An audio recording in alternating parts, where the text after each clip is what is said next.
नमस्ते, मैं हूं आपके साथ शिवानी पांडे और आप देख रहे हैं देश का नंबर 1 हिंदी न्यूज चैनल। घड़ी इशारा कर रही है 9 बजे रात का। वक्त सौगात की एक बात में आज पुतिन के यमदूत ने यूक्रेन को थर्रा दिया। आर्थिक संकट की मार पड़ने पर भीख मांगने के बाद पाकिस्तान को शर्म आने लगी और इजराइल ने दावा किया कि ईरान परमाणु बम बनाने के करीब पहुंच गया है और राजस्थान में मुख्यमंत्री की कुर्सी के लिए कांग्रेस में शक्ति प्रदर्शन शुरू हो गया है। तो यूक्रेन ने दावा किया कि शनिवार को नीप्रो शहर पर हमले के लिए रूस ने अपनी सबसे खतरनाक मिसाइल KH-22 का इस्तेमाल किया और पुतिन की इस मिसाइल के आगे अमेरिका और पश्चिमी देशों से मिले एयर डिफेंस सिस्टम भी फेल हो गए। और आग उगलती पुतिन की मिसाइल नीप्रो शहर की एक बड़ी बिल्डिंग से जा टकराई। मिसाइल का वार इतना जोरदार था कि बिल्डिंग के बीचों बीच एक बड़े हिस्से के परखच्चे उड़ गए। और ऐसा होता भी क्यों नहीं, पुतिन की KH-22 मिसाइल जंगी जहाजों पर वार करके उन्हें तबाह करने के लिए जानी जाती है। कहा जाता है कि एक बार ये मिसाइल जिस युद्धपोत को अपने निशाने पर ले लेती है उसका बच पाना नामुमकिन होता है। पुतिन की ये ताकतवर मिसाइल इतनी घातक बताई जाती है कि यूक्रेन की सेना के पास इसका कोई तोड़ ही नहीं है। जबकि अमेरिका और पश्चिमी देशों से मिले एयर डिफेंस सिस्टम भी KH-22 के हमले के आगे फेल हो गए और इस मिसाइल ने यूक्रेन के दक्षिण में बसे नीप्रो शहर को एक बहुत बड़ा घाव दे दिया। क्योंकि हाल के दिनों में किसी रिहायशी बिल्डिंग पर रूसी सेना का ये सबसे खतरनाक हमला था। यूक्रेन ने आरोप लगाया कि रूस ने जानबूझकर नीप्रो शहर की उस बिल्डिंग को KH-22 जैसी किलर मिसाइल से निशाना बनाया ताकि ज्यादा से ज्यादा लोगों को अपनी जान गंवानी पड़े और ऐसा करके रूस यूक्रेन के लोगों को खौफ से भर दे। इससे पहले पिछले साल सितंबर के महीने में जापोरिजिया में हुए हमले के बाद मरने वालों की संख्या के लिहाज से सबसे बड़ा हमला है, जिसके लिए पुतिन ने ऐसी मिसाइल का इस्तेमाल किया जिसको यूक्रेन ट्रैक तो कर सकता है लेकिन उसे मार गिराने की ताकत उसके पास नहीं है। यूक्रेन पर हमले शुरू होने के बाद अब तक रूस ऐसी 210 मिसाइलें की बारिश कर चुका है और घातक पश्चिमी हथियारों से लैस यूक्रेन की सेना इनमें किसी भी रूसी मिसाइल को तबाह नहीं कर पाई है। 950 किलो वजनी रूस की KH-22 मिसाइल 600 किलोमीटर तक सटीक हमला कर सकती है और इसे मार गिराना बेहद ही मुश्किल है। यूक्रेन खुद इस बात को जानता है कि उसके पास ऐसा डिफेंस सिस्टम नहीं है जो KH-22 को ढेर कर सके। हालांकि उसने ये जरूर साफ किया कि इस मिसाइल की तोड़ अमेरिका का पेट्रियट मिसाइल डिफेंस सिस्टम है, जिसे पाने के लिए यूक्रेन 6 महीने से ज्यादा वक्त से बाइडेन से गुहार लगा रहा है। हालांकि पेट्रियट अब यूक्रेन को मिलने जा रहा है, लेकिन समस्या यह है कि उसके सैनिक पेट्रियट को चलाना ही नहीं जानते, जिसके लिए यूक्रेन ने अपने 100 सैनिकों को अमेरिका भेजा है। लेकिन इसमें अभी लंबा वक्त लगेगा और तब तक यूक्रेन पर KH-22 जैसी मिसाइलों का खतरा मंडराता रहेगा, जैसा कि नीप्रो शहर में देखने को मिला। यूक्रेन के मुताबिक रूस की मिसाइल ने जिस इमारत को निशाना बनाया उसमें 1700 लोग रहते थे और रूस के इस हमले में वहाँ 30 से ज्यादा लोगों की मौत हो गयी, जो की 70 से ज्यादा लोग जख्मी हो गए। और शनिवार को हुए इस हमले के बाद मलबा हटाने और लोगों की तलाश में 48 घंटे से ज्यादा लग गए, लेकिन फिर भी इमारत का मलबा पूरी तरह हटाया नहीं जा सका। वहां पर रेस्क्यू में लगी टीम ने रात दिन एक करके घायलों को निकालने का काम किया और इस दौरान वहां मौजूद कई लोग बिलखते नजर आए। इतनी बड़ी संख्या में वहां हुई मौतों ने लोगों को दहला कर रख दिया। लोगों को यकीन ही नहीं हो रहा था कि एक झटके में उनके अपने मौत के मुंह में समा गए। इमारत पर हुए हमले में जो लोग बच गए उनकी आंखों में भी खौफ साफ देखा जा सकता था। इस बीच यूक्रेन ने आरोप लगाया है कि रूस ने सिर्फ नीप्रो शहर ही नहीं बल्कि शनिवार को कई और शहरों पर ताबड़तोड़ मिसाइलें बरसाई हैं। यूक्रेन के मुताबिक रूस ने कीव और खार्किव को भी निशाना बनाया था और एक ही दिन में 33 क्रूज मिसाइलें दागी थी। हालांकि उनमें 21 मिसाइलों को मार गिराया गया, लेकिन बाकी की मिसाइलों ने तबाही मचा दी और नीप्रो शहर पुतिन की मिसाइल का सबसे बड़ा शिकार बना।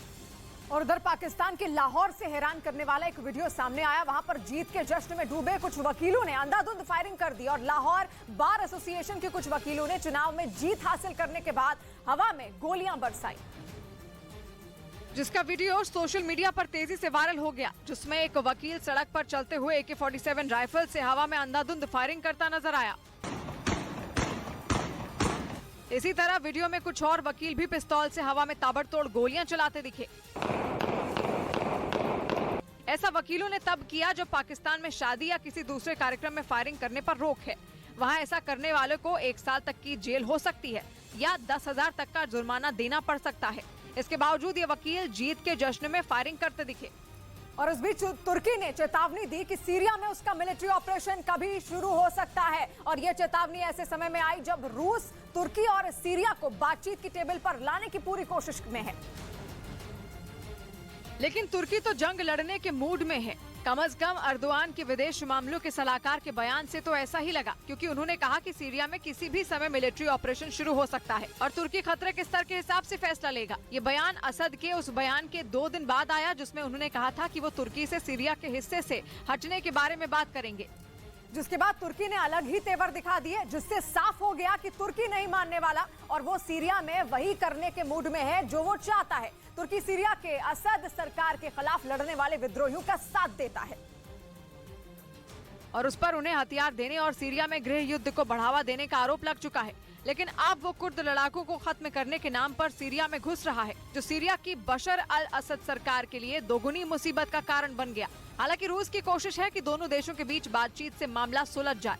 खबर है कि तुर्की और सीरिया के विदेश मंत्रियों की मुलाकात भी हो सकती है, लेकिन इन खबरों के बीच तुर्की ने एक बार भी ऐसा जाहिर नहीं किया कि वो शांति चाहता है, क्योंकि अब वो सीरिया के विद्रोहियों की नहीं बल्कि कुर्द लड़ाकों की बात करता है। उसने दलील दी कि उसकी सेना के निशाने पर कभी सीरिया के आम लोग नहीं रहे। लेकिन कुर्द लड़ाकों को मारने के नाम पर उसने जिस तरह से उत्तरी सीरिया में तांडव किया, उसने सीरिया के सब्र का बांध तोड़ दिया। क्योंकि सीरिया की ओर से बयान आया कि उसके और तुर्की के बीच हालात तभी सामान्य होंगे जब वो उन हिस्सों से हटेगा जहां वो जबरदस्ती घुसा था। ये बयान सीरिया और ईरान के विदेश मंत्रियों की मुलाकात के बाद आया और कहा गया कि सीरिया और तुर्की के बीच चल रही बातचीत से ईरान खुश है, जबकि तुर्की के विदेश मंत्री ने कहा था कि ईरान के विदेश मंत्री तुर्की का दौरा करने वाले हैं। जिसके बाद अटकलें लगी कि तुर्की ईरान को सीरिया से दूर करना चाहता है, क्योंकि ईरान और रूस सीरिया की सरकार के साथ हैं और चाहते हैं कि तुर्की सीरिया से निकल जाए या फिर वहां हमला ना करे। लेकिन तुर्की कभी वहां के विद्रोहियों के जरिए सीरिया में उत्पात मचाता है तो कभी खुद ही सीरिया में घुस जाता है और कुर्द लड़ाकों को मारने के नाम पर वहां तांडव करता है। और पिछले कुछ महीनों से तो वो सीरिया के संग जंग लड़ने के संकेत दे रहा है। और इधर मैरिटल रेप के मामले में दायर याचिकाओं पर सुनवाई के दौरान सुप्रीम कोर्ट ने केंद्र से जवाब तलब किया। इस मामले की सुनवाई chief justice DY Chandrachud, justice PS Narasimha और जस्टिस पारदीवाल की बेंच कर रही है, जिसने मैरिटल रेप यानी पत्नी के साथ जबरन संबंध बनाने को बलात्कार के दायरे में लाने की मांग वाली याचिकाओं पर सुनवाई के दौरान केंद्र को नोटिस जारी किया। इस मामले में केंद्र को 15 फरवरी तक जवाब दाखिल करने का आदेश दिया गया। और उधर खबर है कि यूक्रेन के ड्रोन हमलों को नाकाम करने के लिए रूसी सेना ने अब जैमिंग स्टेशन बनाने शुरू कर दिए हैं। रूसी रक्षा मंत्रालय की तरफ से इसका एक वीडियो भी जारी किया गया, जिसमें एक सैनिक एक ड्रोन को नाकाम करता दिखाई दिया। जैसे ही रूसी जवान ने कमांड दी, वहां पास में उड़ रहा वो ड्रोन जमीन पर जा गिरा। खबर है कि बीते कुछ दिनों में रूसी सेना ने यूक्रेन पर हमले तेज किए हैं, लेकिन पश्चिमी मीडिया का दावा है कि जेलेंस्की की सेना भी उस पर पलटवार करने से पीछे नहीं हट रही। बताया जा रहा है कि दोनों देश अब ड्रोन का इस्तेमाल कर एक दूसरे पर कहर बरपा रहे हैं। दावा है कि इसीलिए पुतिन की फौज अब जैमिंग स्टेशन बना रही है। बताया जा रहा है कि इनके जरिए वो दुश्मन के ड्रोन पर नजर रखते हुए उसे ढेर कर रही है। रूसी सेना के मुताबिक जैमिंग स्टेशन के जरिए 150 किलोमीटर के दायरे में वो दुश्मन के ड्रोन को ढेर कर सकती है। और उधर दिल्ली के पास हरियाणा के गुरुग्राम में गो तस्करी के कुछ आरोपियों ने जमकर आतंक मचाया। आरोप है कि इन लोगों ने गुड़गांव की ही एक मंडी से 5 गाय चोरी की थी, जिन्हें मेवात ले जाया जा रहा था। लेकिन उससे पहले ही बजरंग दल के कुछ कार्यकर्ताओं को इसका पता चल गया, जिन्होंने गो तस्करी के इन आरोपियों का पीछा करना शुरू कर दिया और इसका वीडियो बनाते रहे, जिसमें दिखा कि पकड़े जाने के डर से आरोपी गुड़गांव की संकरी गलियों में भी अपने पिकअप वैन को दौड़ाते नजर आए, जिसका कई किलोमीटर तक पीछा किया गया।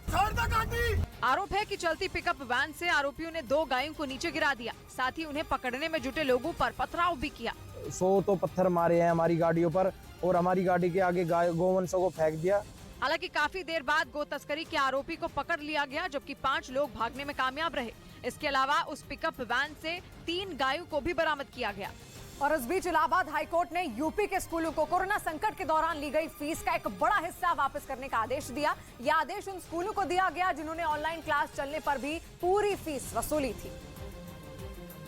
लेकिन अब इलाहाबाद हाईकोर्ट ने आदेश दिया कि कोरोना काल में वसूली गई फीस का 15% उन स्कूलों को वापस करना होगा। इस मामले में जो याचिकाएं दायर की गई थी, उनमें कहा गया था कि कोरोना महामारी के दौरान स्कूलों की ऑनलाइन पढ़ाई हुई, इसीलिए बच्चों ने स्कूलों की सुविधाओं का इस्तेमाल नहीं किया, लेकिन इसके बावजूद लोगों से पूरी फीस वसूली गई।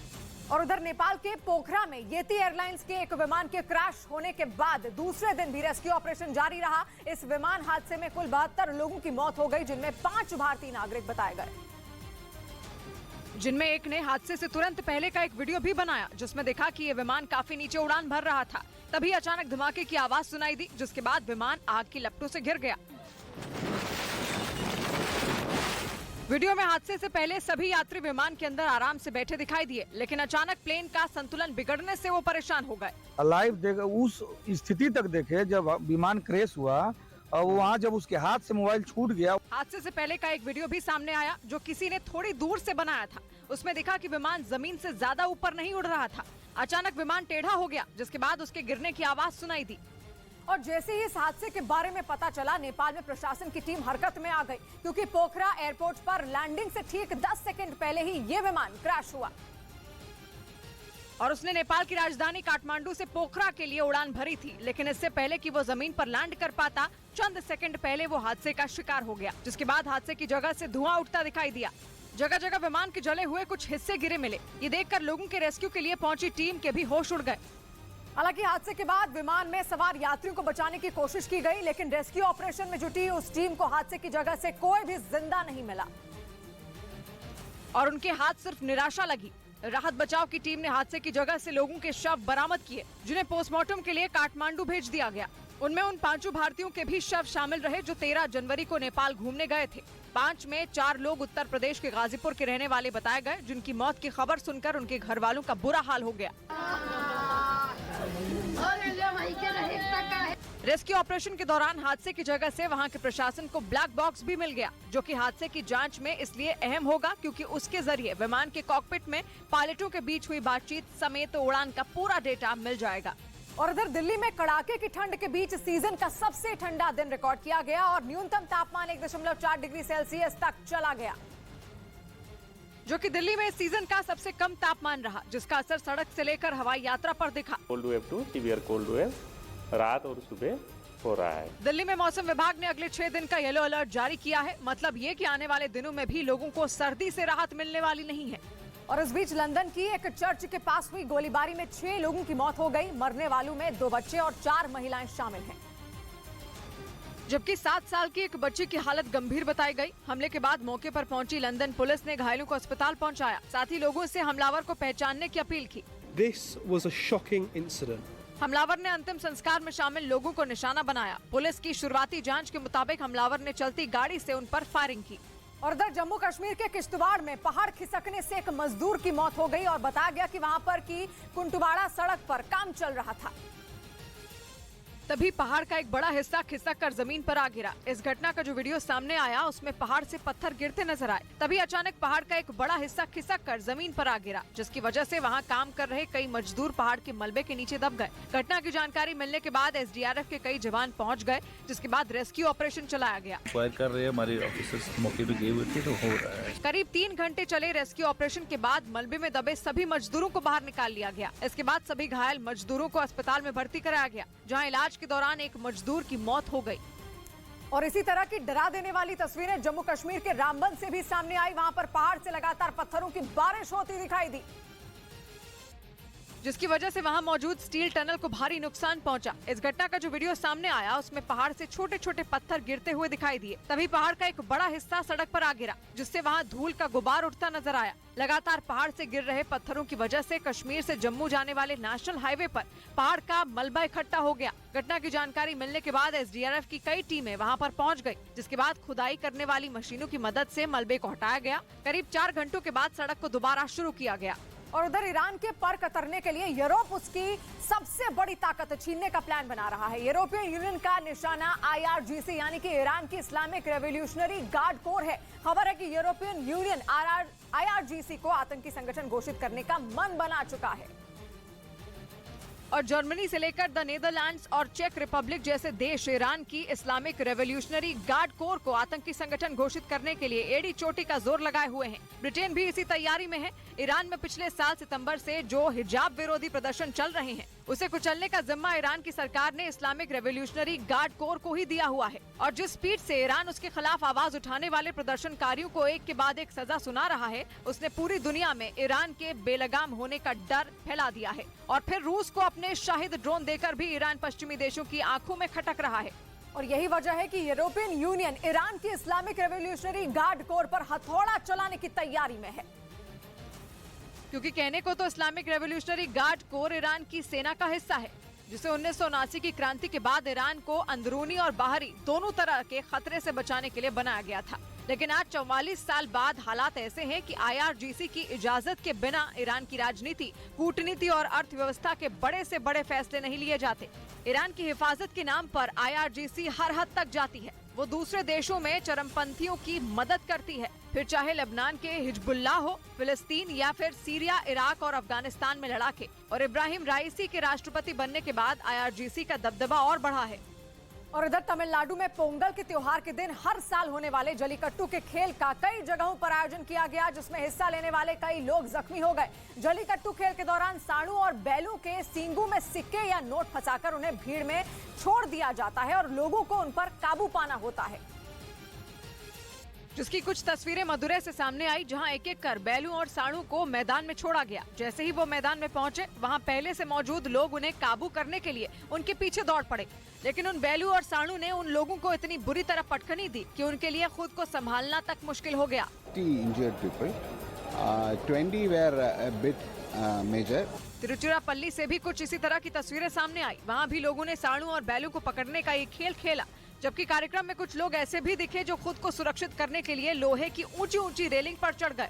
और इस बीच मेक्सिको में सार्वजनिक जगहों पर धूम्रपान पर पूरी तरह से बैन लगा दिया गया है। मेक्सिको की सरकार ने इससे जुड़ा एक सख्त कानून लागू किया है, ताकि हर हाल में सार्वजनिक जगहों पर धूम्रपान को रोका जा सके। यही नहीं, मेक्सिको में तंबाकू से जुड़े उत्पादों के विज्ञापन पर भी पूरी तरह से प्रतिबंध लगा दिया गया, जिसका मतलब है कि अब वहां दुकानों के अंदर भी सिगरेट को दिखाकर बेचा नहीं जा सकेगा।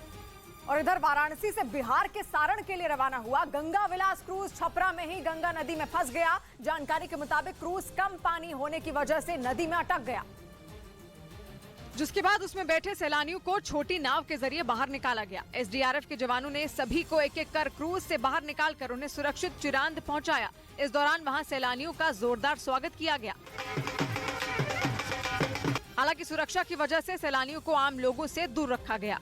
और उधर पाकिस्तान में आटे के लिए मचा कोहराम थमने का नाम नहीं ले रहा है। पाकिस्तान के कई शहरों में इन दिनों 1 किलो आटे की कीमत 150 पाकिस्तानी रुपए को भी पार कर गई है, जिसकी वजह से पाकिस्तान के कई शहरों में आटे की बोरियां मारपीट की बड़ी वजह बन चुकी हैं। यही नहीं, वहां के लोग एक बोरी आटे के लिए सेना के जवान और पुलिस से भिड़ने में भी नहीं डर रहे, जिन्हें पाकिस्तान के ज्यादातर शहरों में सब्सिडी वाले आटे की बोरियों की सुरक्षा में लगाया गया है। इस बीच पाकिस्तान के एक इलाके से सामने आई तस्वीर ने वहां भुखमरी के हालात को एक बार फिर पूरी दुनिया के सामने उजागर कर दिया।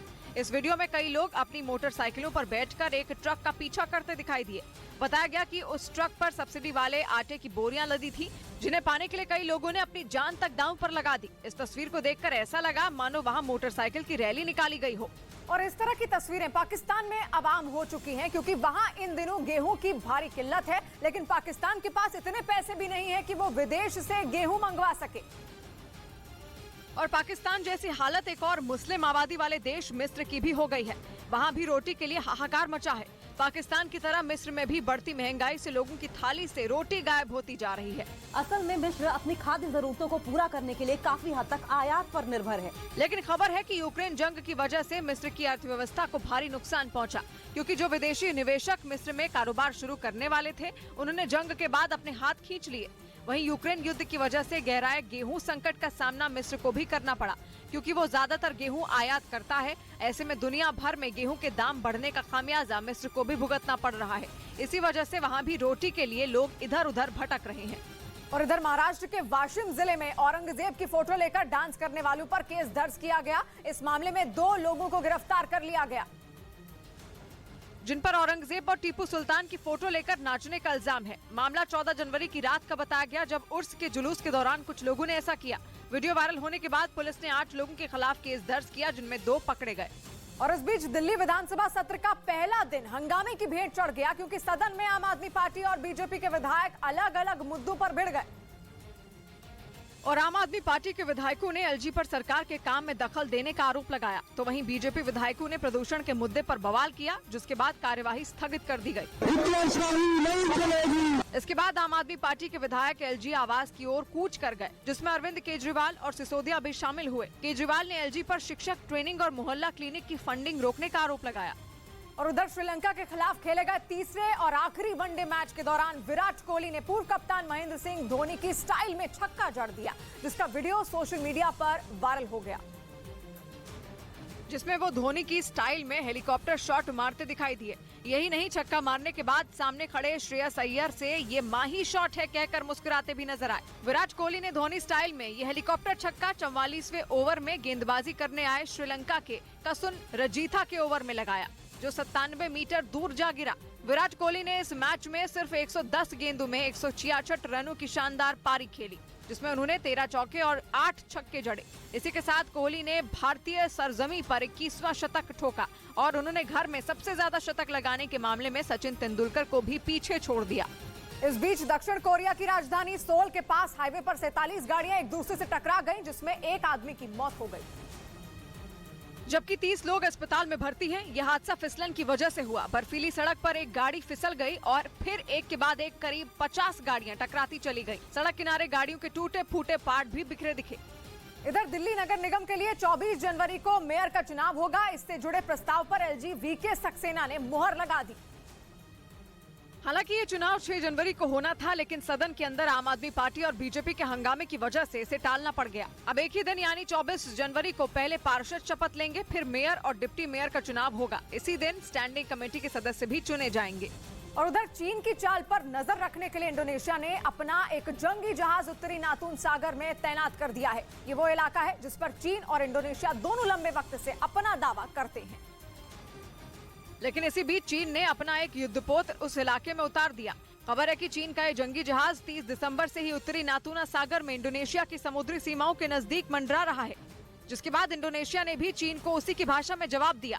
उसने भी चीन के इस जहाज की निगरानी के लिए अपना युद्धपोत तैनात कर दिया। इतना ही नहीं, इंडोनेशिया ने ईंट का जवाब पत्थर से देते हुए उस इलाके में समुद्री गश्त करने वाला विमान और जंगी ड्रोन भी उतार दिया, ताकि चीन की हर हरकत पर नजर रखी जा सके। दोनों देशों के बीच ये टकराहट ऐसे वक्त में हुई जब हाल ही में इंडोनेशिया ने वियतनाम के साथ एक करार किया है, जिसके मुताबिक इंडोनेशिया उस इलाके में $300 करोड़ यानी कि भारतीय रुपयों में 25,000 करोड़ रुपए का निवेश करेगा, ताकि दोनों देश मिलकर वहां गैस और तेल का उत्पादन कर सकें। और उस बीच 200 करोड़ की ठगी के आरोपी सुकेश चंद्रशेखर से जुड़े मामले में फंसी अभिनेत्री जैकलीन फर्नांडिस ने दिल्ली के पटियाला हाउस कोर्ट से विदेश जाने की इजाजत मांगी, जिसके बाद जैकलीन की अर्जी पर कोर्ट ने ईडी को नोटिस जारी किया। अब इस मामले में 25 जनवरी को सुनवाई होगी। अपनी याचिका में जैकलीन ने 29 जनवरी को एक दिन के लिए दुबई जाने की इजाजत मांगी है।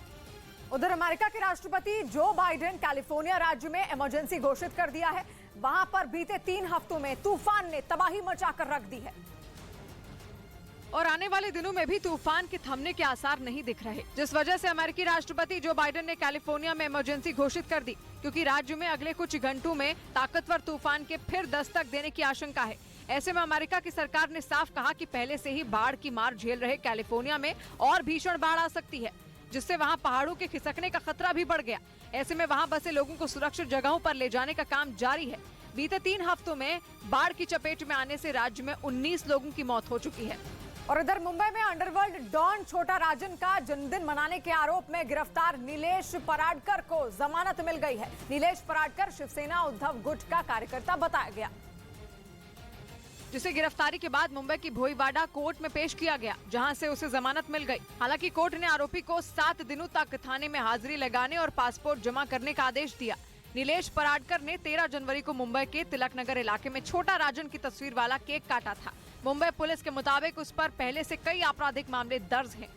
और उस बीच रूस की मीडिया का यह दावा है कि सोलेदार में पुतिन की फौज को यूक्रेन के कई आधुनिक हथियार मिले। बताया गया कि ये हथियार जेलेंस्की की सेना को पश्चिमी देशों ने भेजे थे, जिनका इस्तेमाल कर यूक्रेन रूस को मुंहतोड़ जवाब दे रहा था। लेकिन रूस के मीडिया के मुताबिक अब जब सोलेदार शहर पर रूसी सेना का कब्जा हो गया, तो यूक्रेन के हथियार भी उसके हाथ लग गए। पुतिन की फौज की तरफ से इसका एक वीडियो भी जारी किया गया, जिसमें उसके जवान कई तरह के गोले बारूद के साथ दिखाई दिए। उनके बगल में कुछ छोटे मिसाइल लॉन्चर भी नजर आए। दावा किया गया कि ये हथियार यूक्रेन की सेना को पश्चिमी देशों से मिले थे, जिनका इस्तेमाल वो रूसी सेना को चोट पहुंचाने के लिए कर रही थी। असल में जंग की शुरुआत से ही यूक्रेन पश्चिमी देशों से हथियारों की मांग करता आया है और जेलेंस्की की मांग पर यूक्रेन को पश्चिमी देशों ने कई तरह के हथियार दिए हैं। पश्चिमी मीडिया के मुताबिक अमेरिका से लेकर ब्रिटेन तक लगातार यूक्रेन को आधुनिक हथियारों की खेप भेजते आए हैं। बताया जा रहा है कि इन्हीं हथियारों के दम पर डोनबास के कई हिस्सों में ज़ेलेंस्की के सैनिक मोर्चा संभाले हुए हैं, लेकिन दावा है कि यूक्रेन के सैनिकों को पीछे खदेड़ने के बाद वैगनर ग्रुप के जवान रूसी सेना के साथ सोलेदार के अलग अलग हिस्सों में सर्च ऑपरेशन चला रहे हैं, जहां से उन्हें कई तरह के हथियार मिल रहे हैं। और इधर महाराष्ट्र के गढ़चिरौली में सुरक्षा बल और नक्सलियों के बीच मुठभेड़ हुई और दावा है कि इसमें भारी मात्रा में हथियार और नक्सल साहित्य बरामद हुआ, जिन्हें मुठभेड़ के बाद नक्सली मौके पर छोड़कर भाग गए थे। वेडमपल्ली के जंगलों में पेट्रोलिंग के दौरान नक्सलियों ने पुलिस के दस्ते पर फायरिंग की, जिसके बाद जवाबी फायरिंग से डरकर नक्सली भाग गए। दावा है कि मौके से पुलिस को भारी मात्रा में हथियार और दूसरा संदिग्ध सामान मिला। और उधर रेप के दोषी पूर्व विधायक कुलदीप सेंगर को दिल्ली हाईकोर्ट से 2 हफ्ते की जमानत मिल गई। कुलदीप सेंगर को बेटी की शादी में शामिल होने के लिए जमानत दी गई। हालांकि रेप केस में सजा काट रहे कुलदीप सेंगर के वकील ने 2 महीने की जमानत की अपील की थी, लेकिन हाईकोर्ट ने 15 दिन के लिए बेल की मंजूरी दी। पूर्व विधायक कुलदीप सेंगर उत्तर प्रदेश के 2017 के उन्नाव रेप केस में दोषी है। और इस बीच बांग्लादेश की राजधानी ढाका के नजदीक एक धार्मिक कार्यक्रम में शामिल होने के लिए हजारों लोगों ने जान की बाजी लगा दी। कोरोना की वजह से 2 साल बाद वहां पर मुस्लिम समुदाय के इस सबसे बड़े कार्यक्रम का आयोजन किया गया, जिसमें शामिल होने के लिए न सिर्फ बांग्लादेश बल्कि दुनिया भर से भी कई लोग राजधानी ढाका पहुंच गए। ऐसे में ढाका के नजदीक इस धार्मिक कार्यक्रम वाली जगह तक पहुंचने के लिए सभी ट्रेनें खचाखच भर गईं। सैकड़ों लोग ट्रेनों के ऊपर सफर करते हुए दिखाई दिए। ऐसे में कभी भी वहां बड़ा हादसा हो सकता था, लेकिन कार्यक्रम में शामिल होने के लिए लोगों ने इस खतरे की परवाह नहीं की। इसी वजह से ढाका के नजदीक सभी रेलवे स्टेशनों का बुरा हाल हो गया। वहां पैर रखने की भी जगह नहीं बची। ट्रेनों के अलावा ढाका के आसपास की सभी सड़कें भीड़ से भर गईं। जहां तक नजर गई सिर्फ लोग ही लोग दिखाई दिए। आने जाने के लिए जब लोगों को गाड़ियां नहीं मिली तो हजारों लोग पैदल ही अपने सफर पर निकल पड़े। और इधर प्रवासी मतदाताओं के लिए रिमोट वोटिंग मशीन के मुद्दे पर बुलाई गई चुनाव आयोग की बैठक में ज्यादातर पार्टियों ने असहमति जताई। आयोग के मुताबिक इस मशीन का इस्तेमाल अपने घरों से दूर दूसरे राज्यों में नौकरी करने वाले लोग कर सकेंगे, ताकि इस नई तकनीक से ज्यादा वोटिंग हो सके। लेकिन ज्यादातर पार्टियों ने इसे लागू करने से पहले इस पर चर्चा कराने पर जोर दिया। अधिकांश रीजनल पार्टीज ने और नेशनल पार्टीज ने इस आरबीएम का विरोध किया। इस बैठक में रिमोट वोटिंग मशीन का डेमो भी नहीं हो पाया। हालांकि चुनाव आयोग ने इस पर सभी राजनीतिक दलों से राय देने की अंतिम तारीख 31 जनवरी से बढ़ाकर 28 फरवरी कर दी। और उधर भुखमरी से बेहाल पाकिस्तान के प्रधानमंत्री शहबाज शरीफ ने माना कि दूसरे देशों से उधार मांगने पर पाकिस्तान को अंतर्राष्ट्रीय मंच पर शर्मिंदगी झेलनी पड़ती है। हाल ही में शहबाज शरीफ कर्ज मांगने के लिए कई देशों का दौरा कर चुके हैं, ताकि कर्ज के पैसों से पाकिस्तान की बिगड़ती अर्थव्यवस्था को पटरी पर लाया जा सके। लेकिन ये कोई पहली बार नहीं है जब पाकिस्तान ने दूसरे देशों के आगे हाथ नहीं फैलाया हो, बल्कि ये सब उसकी आदत बन चुकी है। जब भी हिंदुस्तान का पड़ोसी मुसीबत में होता है तो हाथ में कटोरा लेकर वो चीन, सऊदी अरब और यूएई जैसे देशों के दरवाजे पर जा पहुंचता है और उसकी हालत पर तरस खाकर ये देश उसकी मदद भी कर देते हैं। लेकिन इन सब वजहों से अंतर्राष्ट्रीय मंच पर पाकिस्तान की किरकिरी भी होती है, जिसे वहाँ के प्रधानमंत्री शहबाज शरीफ ने पहली बार खुलकर माना। उन्होंने कहा कि हाल ही में संयुक्त अरब अमीरात की यात्रा के दौरान उन्हें बेहद शर्मिंदगी महसूस हुई थी। कोई और आता है तो आप कहते तो नहीं, लेकिन दिल के अंदर तो आप समझते होंगे ये पैसे मांगने आ गए हैं। और इसके साथ ही उन्होंने साफ किया कि लगातार कर्ज लेना इस समस्या का समाधान नहीं है, क्योंकि भारी भरकम कर्ज को बाद में लौटाना भी पड़ता है।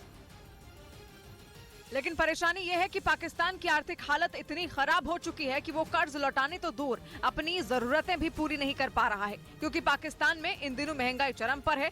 खाने पीने की चीजों के लिए पाकिस्तान के कई शहरों में मारपीट तक हो रही है। आटा, दाल, तेल, बिजली समेत कई चीजों की वहाँ भारी किल्लत है। वहीं विदेशी मुद्रा भंडार के लगातार घटने से पाकिस्तान विदेशों के सामान इम्पोर्ट भी नहीं करा पा रहा है। इन सब के लिए भी शहबाज शरीफ ने पाकिस्तान की पूर्व सरकारों को जिम्मेदार ठहराया। उनका आरोप है कि पिछले 75 साल से किसी भी राजनीतिक दल या सैन्य शासन ने पाकिस्तान के आर्थिक मुद्दों का समाधान नहीं किया। शहबाज शरीफ ने इमरान खान को भी आड़े हाथ लिया और आरोप लगाया कि उन्होंने अपने शासन में पाकिस्तान का वक्त बर्बाद किया। और इस बीच तेजी से बढ़ती भारत की अर्थव्यवस्था की पाकिस्तान में तारीफ होने लगी, वो भी ऐसे समय में जब पाकिस्तान के प्रधानमंत्री खुलेआम अपनी कंगाली का रोना रो रहे हैं, जबकि भारत की अर्थव्यवस्था तरक्की की राह पर है और 2037 तक दुनिया की तीसरी सबसे बड़ी अर्थव्यवस्था बनने की ओर बढ़ रही है। और पाकिस्तान की मीडिया ने इसी बात की मिसाल दी और वहां की नीतियों को पानी पी पी कर कोसा।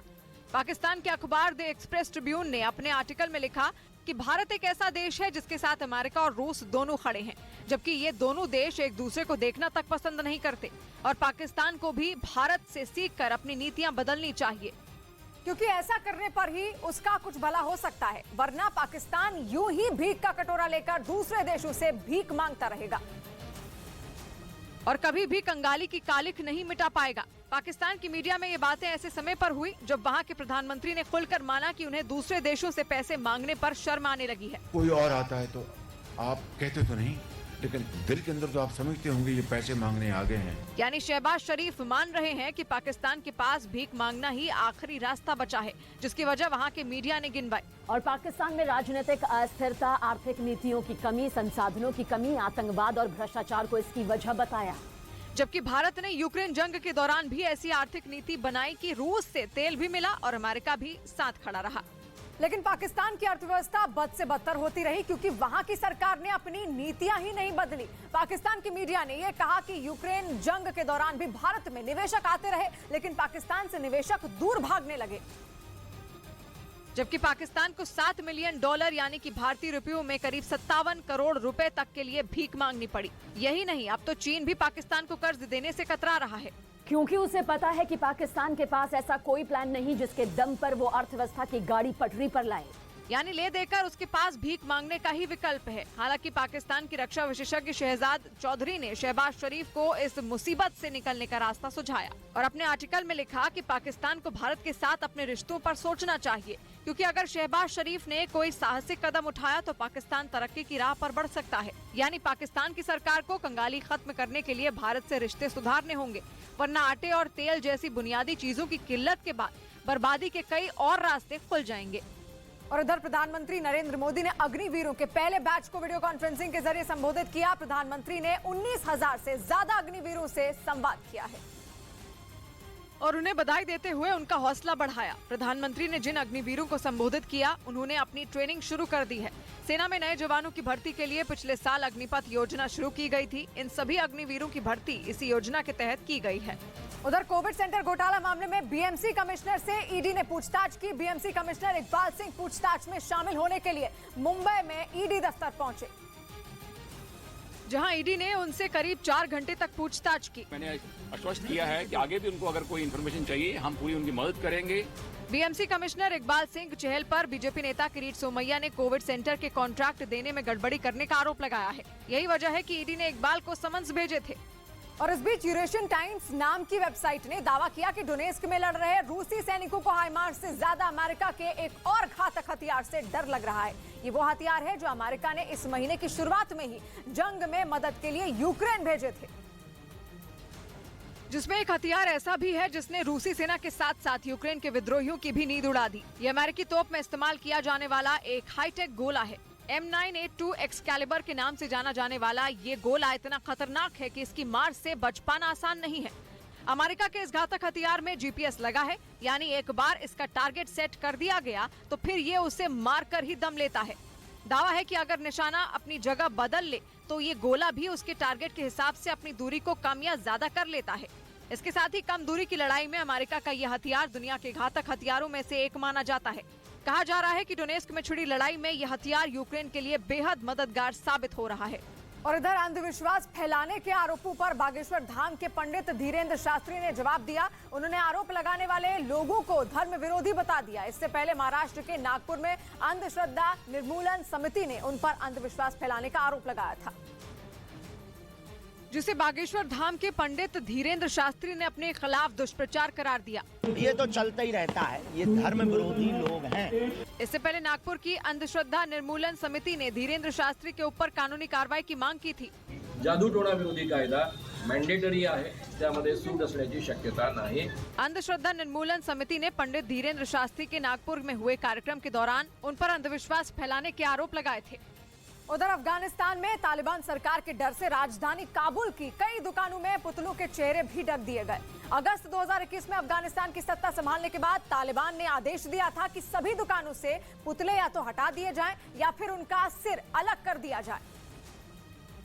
और तालिबान के इसी फैसले के डर से महिलाओं के कपड़े बेचने वाले कई दुकानदारों ने पुतलों के चेहरे ढक दिए। एक इलाके से सामने आई तस्वीर में दिखा कि एक दुकान में जितने भी पुतले थे उनके चेहरे को कपड़ों या दूसरी चीजों से छिपा लिया गया।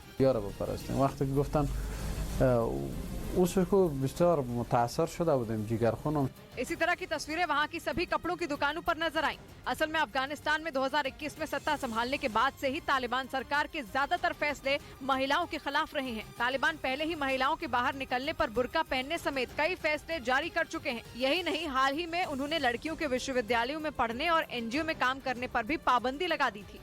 इधर दिल्ली पुलिस ने अभिषेक तोमर उर्फ मीनल नाम के एक किन्नर की हत्या के 2 आरोपियों को गिरफ्तार कर लिया। आरोपियों की पहचान हिमांशु और सोनू के तौर पर हुई, जिनके खिलाफ हत्या का केस दर्ज किया गया। पुलिस का दावा है कि आरोपियों ने पूछताछ में हत्या की बात कबूल करते हुए इसकी वजह ब्लैकमेलिंग को बताया। इल्जाम है कि पैसे न देने पर अभिषेक तोमर हिमांशु से अपने रिश्ते का पर्दाफाश करने की धमकी देता था, जिसकी वजह से आरोपी हिमांशु ने सोनू नाम के एक लड़के की मदद से वारदात को अंजाम दिया। और इस बीच दिल्ली में बीजेपी विधायकों ने प्रदूषण के मुद्दे पर ऑक्सीजन सिलेंडर और ऑक्सीजन मास्क लगाकर प्रदर्शन किया। बीजेपी विधायक दिल्ली विधानसभा के शीतकालीन सत्र के पहले दिन विधानसभा पहुंचे थे, जहां उन्होंने प्रदूषण के मुद्दे पर केजरीवाल सरकार को घेर लिया। विधानसभा पहुंचे बीजेपी विधायकों ने हाथों में ऑक्सीजन सिलेंडर ले रखे थे, जबकि उनके चेहरे पर ऑक्सीजन मास्क लगे हुए थे। रोज अखबार में खबर आता है कि 5, 7, 10 लोग सांस की कमी के कारण मर गए। बीजेपी नेताओं ने केजरीवाल सरकार पर दिल्ली के प्रदूषण की अनदेखी का आरोप लगाया। साथ ही उन्होंने सीएम केजरीवाल के इस्तीफे की मांग की। उधर तुर्की पर उसकी जिद बहुत भारी पड़ती हुई दिख रही है। तुर्की 1 साल से अमेरिका से उसके नए F-16 जेट खरीदने की कोशिश में लगा हुआ है। आखिरकार बाइडेन प्रशासन तुर्की को लड़ाकू विमान बेचने के लिए तैयार है, लेकिन अमेरिका की संसद में तुर्की को F-16 जेट बेचने के प्रस्ताव का विरोध शुरू हो गया।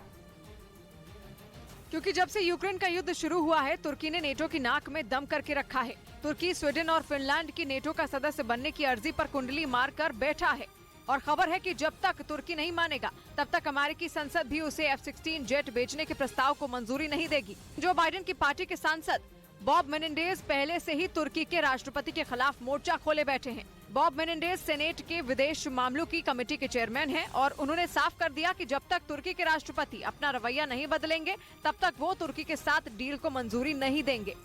और इधर उत्तराखंड के जोशीमठ में लगातार जर्जर हो रहे मकानों को बचाने के लिए कई लोग भगवान के दर पर पहुंच गए। वहां पिछले 1 हफ्ते में इस आफत की वजह से सैकड़ों लोग अपना घर छोड़कर जा चुके हैं।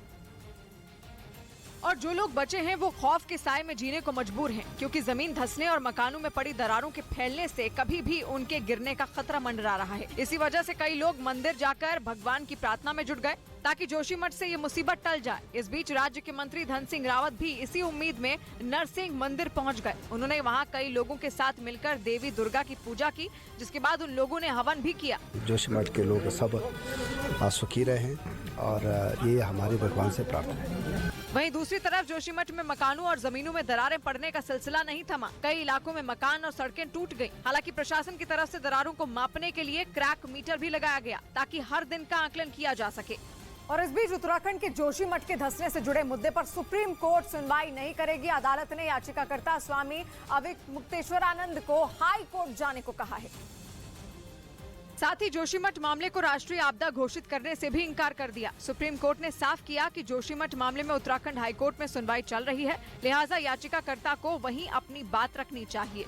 उधर सरकारी वेबसाइट से जोशीमठ पर आई वो रिपोर्ट हटा ली गई है जिसमें जोशीमठ के तेजी से धंसने का दावा किया गया था और ये बताया गया था कि महज 12 दिनों में जोशीमठ की धरती 5.5 सेंटीमीटर तक धंस गई। ये दावा सैटेलाइट से ली गई तस्वीरों के आधार पर इसरो की एक टीम ने किया था, लेकिन अब वो तस्वीरें और रिपोर्ट सरकारी वेबसाइट से हटा ली गई।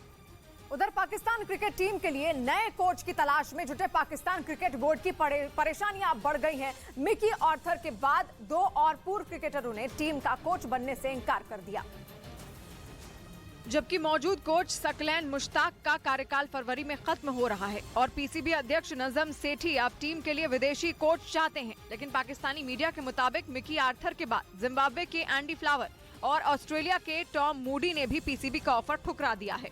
और इधर चीन ने जापान को खुली धमकी दी है और वहां के मीडिया ने कहना शुरू कर दिया है कि अमेरिका की वजह से जापान का भी यूक्रेन जैसा हाल हो सकता है। मतलब ये कि चीन ने घुमा फिराकर जापान को जंग की धमकी दी। पिछले हफ्ते जापान के पीएम 5 देशों की यात्रा पर थे। जिसके बाद अमेरिका और जापान की नेवी ने समंदर में एक बड़ा युद्धाभ्यास शुरू कर दिया, जिससे चीन तिलमिला उठा। उसे पूर्वी एशिया में दूसरे देशों की सेनाओं का दबदबा बनने का डर सताने लगा, जिसके बाद उसने अमेरिका और जापान को खुलेआम धमकी दे डाली। वहाँ की मीडिया ने जापान के खिलाफ प्रोपेगेंडा वॉर शुरू कर दिया और खबर फैलाने लगे कि जापान पूर्वी एशिया को खतरे की ओर ले जा रहा है। तो वहीं चीन के विदेश मंत्रालय ने आग में घी डालने वाला बयान दिया और कहा कि जापान और अमेरिका काल्पनिक दुश्मन बनाने से बचें और पूर्वी एशिया को जंग के अखाड़े में न बदलें। चीन ने ये भी कहा कि जापान और अमेरिका को शीत युद्ध की मानसिकता से बाहर आने की जरूरत है। और ये सब इसलिए क्योंकि जापान ने अपनी रक्षा रणनीति बदल दी है और अपनी समुद्री और हवाई सीमाओं की सुरक्षा के लिए 7 देशों से रक्षा संबंध मजबूत करने की ओर कदम बढ़ा दिया।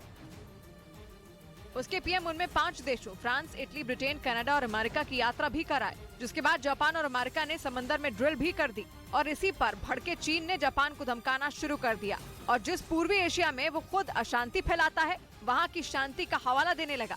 पूर्वी एशिया यानी एशिया का वो हिस्सा जिसमें चीन, जापान, मंगोलिया, उत्तर कोरिया, दक्षिण कोरिया और ताइवान शामिल हैं और जहां के ईस्ट चाइना सी के हर हिस्से को चीन हथियाने के चक्कर में रहता है और चीन और जापान के बीच तो वैसे ही सालों पुराना द्वीपों का झगड़ा है जो खत्म होने का नाम ही नहीं ले रहा, क्योंकि चीन किसी भी तरह की समुद्री सीमा को मानने से इनकार करता है और बेधड़क होकर जापान की समुद्री सीमा में घुस जाता है। यहाँ हाल चीन के वायुसेना का भी है और इसी वजह से जापान अलर्ट हो गया और उसने अपनी सुरक्षा के लिए चक्रव्यूह बनाना शुरू कर दिया, जो चीन को पसंद नहीं आया और उसने जापान और अमेरिका पर आरोप लगाया कि वो चीन के खिलाफ शीत युद्ध लड़ रहे हैं, यानी एक ऐसा युद्ध जिसमें हथियार नहीं चलते, लोगों की जान नहीं जाती, लेकिन कूटनीतिक चालों से दुश्मन का नुकसान होता है। चीन का कहना है कि अमेरिका और जापान उससे ऐसी ही लड़ाई लड़ रहे हैं और इंडो पैसिफिक रीजन की शांति भंग करने की कोशिश कर रहे हैं, क्योंकि चीन तो चाहता है कि वहाँ सारे विवाद शांति से सुलझ जाएं, यानी चीन ने जताने की कोशिश की कि वो कोई जंग नहीं चाहता। जबकि 11 जनवरी को जापान और अमेरिका ने अपने साझा बयान में चीन की खतरनाक चाल से इंडो पैसिफिक रीजन में बसे देशों को सावधान किया था। इस बयान में चीन पर वर्ल्ड ऑर्डर को बदलने और ईस्ट चाइना सी में ताकत के दम पर एक तरफा बदलाव करने का आरोप लगाया गया था, जिसे चीन ने उसके खिलाफ साजिश बताया और बयान दिया कि जापान और अमेरिका के साझा बयान से शीत युद्ध के संकेत मिल रहे हैं। जापान और अमेरिका के बीच बन रही नई सैन्य रणनीति से परेशान चीन ने इसलिए उन्हें धमकाया। उसने उनसे कहा कि वो पूर्वी एशिया को जंग का मैदान बनाने से बचें और जापान को अमेरिका से दूर रहने की सलाह दी, क्योंकि चीन का कहना है कि अगर जापान ने अमेरिका की बात मानी तो उसका हाल यूक्रेन जैसा होगा और पूरा का पूरा इंडो पैसिफिक रीजन परेशान हो जाएगा। या यूं कहें कि चीन एशिया में शांति के नाम पर जापान की जुबान पर ताला लगाना चाहता है, जबकि जापान इस मूड में नहीं है। वो अपनी सुरक्षा के लिए परेशान है और इसीलिए उसने अमेरिका के साथ अभ्यास शुरू कर दिया और चीन के जले पर नमक छिड़क डाला। और इस बीच पश्चिम बंगाल के गंगा सागर में कोस्ट गार्ड के जवानों ने सैकड़ों श्रद्धालुओं का रेस्क्यू किया। बताया गया कि घने कोहरे और समुद्र में लहरों के उठने की वजह से 2 नाव वहां पर फंस गई, जिसकी वजह से करीब 600 श्रद्धालुओं की जान खतरे में पड़ गई। हालांकि घटना की जानकारी मिलने के बाद मौके पर कोस्ट गार्ड के जवान 2 होवरक्राफ्ट और 1 हेलीकॉप्टर के साथ पहुंच गए, जिसके बाद सभी श्रद्धालुओं को एक एक कर बाहर निकाला गया और फिर उन्हें सुरक्षित जगह पर पहुंचाया गया। बताया गया कि सभी तीर्थयात्री मकर संक्रांति के मौके पर गंगा स्नान करने गए थे।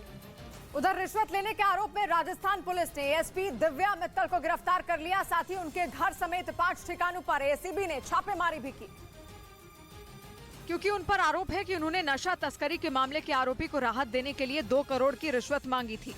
विधि अनुसार जो भी कार्रवाई होगी वो की जाएगी। इससे पहले मई 2021 में राजस्थान पुलिस ने कुल 16 करोड़ रुपए से ज्यादा की नशीली दवाइयां पकड़ी थी। और उस बीच मध्य प्रदेश के सतना से हैरान कर देने वाला एक वीडियो सामने आया। वहां पर कुछ बदमाशों ने एक पेट्रोल पंप पर जमकर तोड़फोड़ की। वहां के कर्मचारियों ने आरोप लगाया कि बदमाश फ्री में पेट्रोल देने की मांग कर रहे थे, लेकिन जब उन कर्मचारियों ने फ्री में पेट्रोल देने से मना कर दिया तो उन बदमाशों ने उनसे मारपीट की। इस घटना का जो सीसीटीवी वीडियो सामने आया उसमें कुछ बदमाश पेट्रोल पंप कर्मचारियों को धमकाकर बाहर को आने के लिए कहते दिखाई दिए, लेकिन डर की वजह से वो कर्मचारी दफ्तर से नहीं निकले। तभी वो बदमाश डंडू के साथ पेट्रोल पंप के दफ्तर में घुस आए। इसके बाद जो हुआ, ब्रेक के बाद 10 मिसाइलें की बारिश कर चुका है और घातक पश्चिमी हथियारों से लैस यूक्रेन की सेना इनमें किसी भी रूसी मिसाइल को तबाह नहीं कर पाई है। 950 किलो वजनी रूस की KH-22 मिसाइल 600 किलोमीटर तक सटीक हमला कर सकती है। और इसे मार गिराना बेहद ही मुश्किल है। यूक्रेन खुद इस बात को जानता है कि उसके पास ऐसा डिफेंस सिस्टम नहीं है जो KH-22 को ढेर कर सके। हालांकि उसने ये जरूर साफ किया कि इस मिसाइल की तोड़ अमेरिका का पेट्रियट मिसाइल डिफेंस सिस्टम है, जिसे पाने के लिए यूक्रेन 6 महीने से ज्यादा वक्त से बाइडेन से गुहार लगा रहा है। हालांकि पेट्रियट अब यूक्रेन को मिलने जा रहा है, लेकिन समस्या यह है कि उसके सैनिक पेट्रियट को चलाना ही नहीं जानते, जिसके लिए यूक्रेन ने अपने 100 सैनिकों को अमेरिका भेजा है। लेकिन इसमें अभी लंबा वक्त लगेगा और तब तक यूक्रेन पर KH-22 जैसी मिसाइलों का खतरा मंडराता रहेगा, जैसा कि नीप्रो शहर में देखने को मिला। यूक्रेन के मुताबिक रूस की मिसाइल ने जिस इमारत को निशाना बनाया उसमें 1700 लोग रहते थे और रूस के इस हमले में वहाँ 30 से ज्यादा लोगों की मौत हो गई, जबकि 70 से ज्यादा लोग जख्मी हो गए। और शनिवार को हुए इस हमले के बाद मलबा हटाने और लोगों की तलाश में 48 घंटे से ज्यादा लग गए, लेकिन फिर भी इमारत का मलबा पूरी तरह हटाया नहीं जा सका। वहां पर रेस्क्यू में लगी टीम ने रात दिन एक करके घायलों को निकालने का काम किया और इस दौरान वहां मौजूद कई लोग बिलखते नजर आए। इतनी बड़ी संख्या में वहां हुई मौतों ने लोगों को दहला कर रख दिया। लोगों को यकीन ही नहीं हो रहा था कि एक झटके में उनके अपने मौत के मुंह में समा गए। इमारत पर हुए हमले में जो लोग बच गए उनकी आंखों में भी खौफ साफ देखा जा सकता था। इस बीच यूक्रेन ने आरोप लगाया है कि रूस ने सिर्फ नीप्रो शहर ही नहीं बल्कि शनिवार को कई और शहरों पर ताबड़तोड़ मिसाइलें बरसाई हैं। यूक्रेन के मुताबिक रूस ने कीव और खार्किव को भी निशाना बनाया था और एक ही दिन में 33 क्रूज मिसाइलें दागी थी। हालांकि उनमें 21 मिसाइलों को मार गिराया गया, लेकिन बाकी की मिसाइलों ने तबाही मचा दी और नीप्रो शहर पुतिन की मिसाइल का सबसे बड़ा शिकार बना। और उधर पाकिस्तान के लाहौर से हैरान करने वाला एक वीडियो सामने आया। वहां पर जीत के जश्न में डूबे कुछ वकीलों ने अंधाधुंध फायरिंग कर दी और लाहौर बार एसोसिएशन के कुछ वकीलों ने चुनाव में जीत हासिल करने के बाद हवा में गोलियां बरसाई, जिसका वीडियो सोशल मीडिया पर तेजी से वायरल हो गया, जिसमें एक वकील सड़क पर चलते हुए AK-47 राइफल से हवा में अंधाधुंध फायरिंग करता नजर आया। इसी तरह वीडियो में कुछ और वकील भी पिस्तौल से हवा में ताबड़तोड़ गोलियां चलाते दिखे। ऐसा वकीलों ने तब किया जब पाकिस्तान में शादी या किसी दूसरे कार्यक्रम में फायरिंग करने पर रोक है। वहां ऐसा करने वालों को 1 साल तक की जेल हो सकती है या 10,000 तक का जुर्माना देना पड़ सकता है। इसके बावजूद ये वकील जीत के जश्न में फायरिंग करते दिखे। और इस बीच तुर्की ने चेतावनी दी कि सीरिया में उसका मिलिट्री ऑपरेशन कभी शुरू हो सकता है और यह चेतावनी ऐसे समय में आई जब रूस तुर्की और सीरिया को बातचीत की टेबल पर लाने की पूरी कोशिश में है। लेकिन तुर्की तो जंग लड़ने के मूड में है। कम से कम अर्दोआन के विदेश मामलों के सलाहकार के बयान से तो ऐसा ही लगा, क्योंकि उन्होंने कहा कि सीरिया में किसी भी समय मिलिट्री ऑपरेशन शुरू हो सकता है और तुर्की खतरे के स्तर के हिसाब से फैसला लेगा। ये बयान असद के उस बयान के 2 दिन बाद आया जिसमें उन्होंने कहा था कि वो तुर्की से सीरिया के हिस्से से हटने के बारे में बात करेंगे, जिसके बाद तुर्की ने अलग ही तेवर दिखा दिए, जिससे साफ हो गया कि तुर्की नहीं मानने वाला और वो सीरिया में वही करने के मूड में है जो वो चाहता है। तुर्की सीरिया के असद सरकार के खिलाफ लड़ने वाले विद्रोहियों का साथ देता है और उस पर उन्हें हथियार देने और सीरिया में गृह युद्ध को बढ़ावा देने का आरोप लग चुका है। लेकिन अब वो कुर्द लड़ाकों को खत्म करने के नाम पर सीरिया में घुस रहा है, जो सीरिया की बशर अल असद सरकार के लिए दोगुनी मुसीबत का कारण बन गया। हालांकि रूस की कोशिश है कि दोनों देशों के बीच बातचीत से मामला सुलझ जाए। खबर है कि तुर्की और सीरिया के विदेश मंत्रियों की मुलाकात भी हो सकती है, लेकिन इन खबरों के बीच तुर्की ने एक बार भी ऐसा जाहिर नहीं किया कि वो शांति चाहता है, क्योंकि अब वो सीरिया के विद्रोहियों की नहीं बल्कि कुर्द लड़ाकों की बात करता है। उसने दलील दी कि उसकी सेना के निशाने पर कभी सीरिया के आम लोग नहीं रहे, लेकिन कुर्द लड़ाकों को मारने के नाम पर उसने जिस तरह से उत्तरी सीरिया में तांडव किया, उसने सीरिया के सब्र का बांध तोड़ दिया। क्योंकि सीरिया की ओर से बयान आया कि उसके और तुर्की के बीच हालात तभी सामान्य होंगे जब वो उन हिस्सों से हटेगा जहां वो जबरदस्ती घुसा था। ये बयान सीरिया और ईरान के विदेश मंत्रियों की मुलाकात के बाद आया और कहा गया कि सीरिया और तुर्की के बीच चल रही बातचीत से ईरान खुश है, जबकि तुर्की के विदेश मंत्री ने कहा था कि ईरान के विदेश मंत्री तुर्की का दौरा करने वाले हैं। जिसके बाद अटकलें लगी कि तुर्की ईरान को सीरिया से दूर करना चाहता है, क्योंकि ईरान और रूस सीरिया की सरकार के साथ हैं और चाहते हैं कि तुर्की सीरिया से निकल जाए या फिर वहां हमला ना करे। लेकिन तुर्की कभी वहां के विद्रोहियों के जरिए सीरिया में उत्पात मचाता है तो कभी खुद ही सीरिया में घुस जाता है और कुर्द लड़ाकों को मारने के नाम पर वहां तांडव करता है। और पिछले कुछ महीनों से तो वो सीरिया के संग जंग लड़ने के संकेत दे रहा है। तो यूक्रेन ने दावा किया कि शनिवार को नीप्रो शहर पर हमले के लिए रूस ने अपनी सबसे खतरनाक मिसाइल KH-22 का इस्तेमाल किया और पुतिन की इस मिसाइल के आगे अमेरिका और पश्चिमी देशों से मिले एयर डिफेंस सिस्टम भी फेल हो गए। और आग उगलती पुतिन की मिसाइल नीप्रो शहर की एक बड़ी बिल्डिंग से जा टकराई। मिसाइल का वार इतना जोरदार था कि बिल्डिंग के बीचों बीच एक बड़े हिस्से के परखच्चे उड़ गए। और ऐसा होता भी क्यों नहीं, पुतिन की KH-22 मिसाइल जंगी जहाजों पर वार करके उन्हें तबाह करने के लिए जानी जाती है। कहा जाता है कि एक बार ये मिसाइल जिस युद्धपोत को अपने निशाने पर ले लेती है, उसका बच पाना नामुमकिन होता है। पुतिन की ये ताकतवर मिसाइल इतनी घातक बताई जाती है कि यूक्रेन की सेना के पास इसका कोई तोड़ ही नहीं है। जबकि अमेरिका और पश्चिमी देशों से मिले एयर डिफेंस सिस्टम भी KH-22 के हमले के आगे फेल हो गए और इस मिसाइल ने यूक्रेन के दक्षिण में बसे नीप्रो शहर को एक बहुत बड़ा घाव दे दिया। क्योंकि हाल के दिनों में किसी रिहायशी बिल्डिंग पर रूसी सेना का ये सबसे खतरनाक हमला था। यूक्रेन ने आरोप लगाया कि रूस ने जानबूझकर नीप्रो शहर की उस बिल्डिंग को KH-22 जैसी किलर मिसाइल से निशाना बनाया ताकि ज्यादा से ज्यादा लोगों को अपनी जान गंवानी पड़े और ऐसा करके रूस यूक्रेन के लोगों को खौफ से भर दे।